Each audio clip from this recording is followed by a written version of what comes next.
السلام عليكم ورحمة الله وبركاته. المكان قرية زاوية سلطان بمحافظة المنيا، حيث مقام الإمام العلامة الحافظ أبي عبد الله محمد ابن أحمد ابن أبي بكر ابن فرح المعروف بالقرطبي، نعم صاحب التفسير المشهور.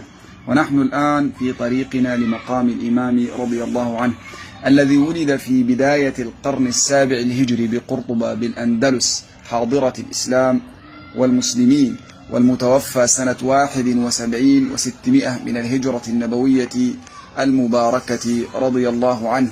طبعا الإمام القرطبي هو من هو، وفي الطريق كما ترون مقامات للصالحين، منهم سيدي محمد أبو العماد، وهذا هو مقامه رضي الله عنه ونفعنا الله بأنوار الصالحين جميعا.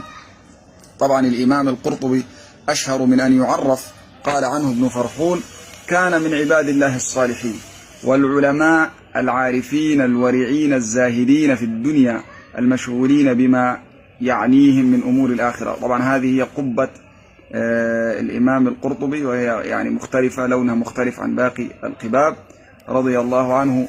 قال عنه ابن العماد: كان إماما عالما غواصا من الغواصين على معاني الحديث، حسن التصنيف جيد النقل. وقال عنه الذهبي: إمام متفنن متبحر في العلم، له تصانيف مفيدة تدل على كثرة اطلاعه. وكان رضي الله عنه تقيا نقيا ورعا، معروفا بالزهد بين الناس في المأكل والمشرب والملبس، رحمه الله وغفر الله له ورضي الله عنه. طبعا هو احنا داخلينه على مقام الإمام كما ترون، هذا هو مقام الإمام القرطبي. السلام عليكم ورحمة الله وبركاته يا مولانا، بارك الله فيكم وجزاكم الله عنا كل خير ونفعنا الله بكم وبعلومكم.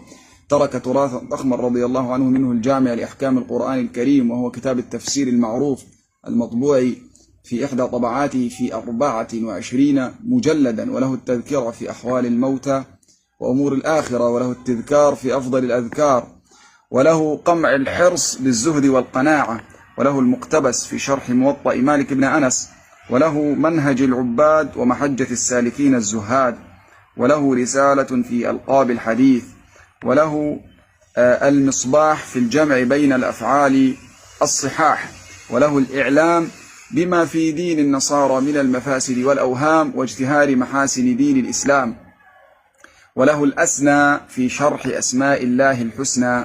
توفي رحمه الله كما ذكرنا في 9 من شوال سنة 71 و600 من الهجرة النبوية المباركة، ودفن في مقامه هنا في محافظة المنيا رحمه الله ورضي الله عنه.